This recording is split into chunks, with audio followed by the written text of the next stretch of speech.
Look, if you're clicking on a Sega Saturn video, you probably already know the history of the console. This video is mostly about my own experiences being a Saturn collector and how near and dear I hold this console. But if you don't, the Sega Saturn was released on May 11, 1995 in North America and on November 22, 1994 in Japan. It is most well known as Sega's worst performing console stateside, but the console is arguably the best performing Sega console in Japan, outside of Dreamcast of course. The Saturn came to cult-like status in recent years with podcasts such as HOORAY and collecting groups surrounding it. That's really all that needs to be said about the Saturn, generally speaking. Its critical failure in the States is what it's most well known for. Now, let's get on to why I love this console so much. I've been collecting Saturn for almost 2 years now. I started when I was 15. Here I am, almost 17 now. I've owned a Saturn for about 7 years. It originally belonged to my dad, who bought it in 1997 from a friend of his. He gave him a few games too. Nothing too special, just some common games, but it mostly sat on my shelf because I was gathering dust for years until I really took collecting it seriously.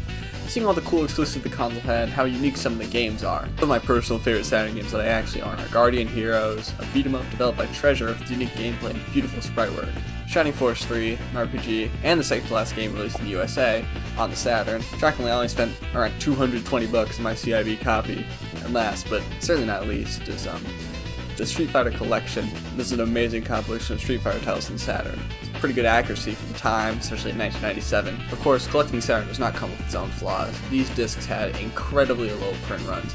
Some of these games are incredibly expensive for little to no reason other than the fact that they were made late in the console's life. The Crow, City of Angels. Regardless, outside of the occasional stinker game, you got the price points that some of these people are asking. Like, seriously, who's gonna pay $200 for a game like that? You couldn't even pay me to play Crow City of Angels on the Saturn. I mean, look at it. It's horrible.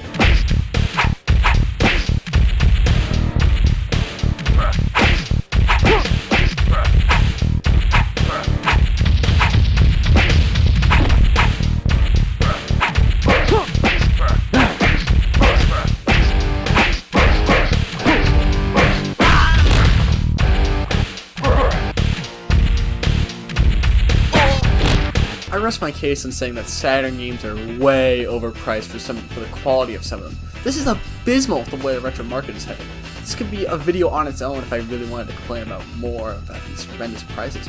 For what? What are people paying for? This is terrible! Believe it or not, even with the price points, some of them are actually pretty damn good games that highly deserve re-releases.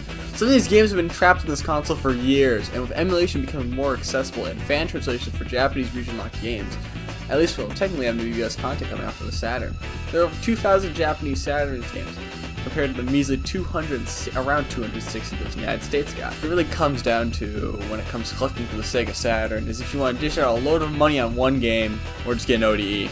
Personally, I've always preferred optical disc rather than just buying an ODE, mostly to my own finances and what I'm most interested in when it comes to the Sega Saturn.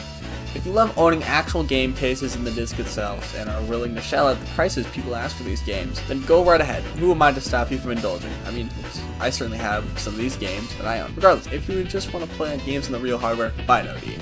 It's usually a relatively easy installation process for a lot of them, and with the sorrow, it's become only easier. Even emulation is just fine. Significant progress has been made on Saturn emulation, despite its difficulty to work with. All in all, despite the abysmal price entry if you want to own the real deal, the Sega Saturn is one of the greatest consoles of the 5th generation, in my opinion, and maybe of all time. Its value to me is unfounded. I've sunk countless hours in playing my Saturn. If you've never actually played any Saturn games before, you should totally check some out. There's a lot of really cool exclusives out there, and fan translations too. I really hope you enjoyed this video on my insight to the Saturn, and just how much I like it. Please like and subscribe. I'm out.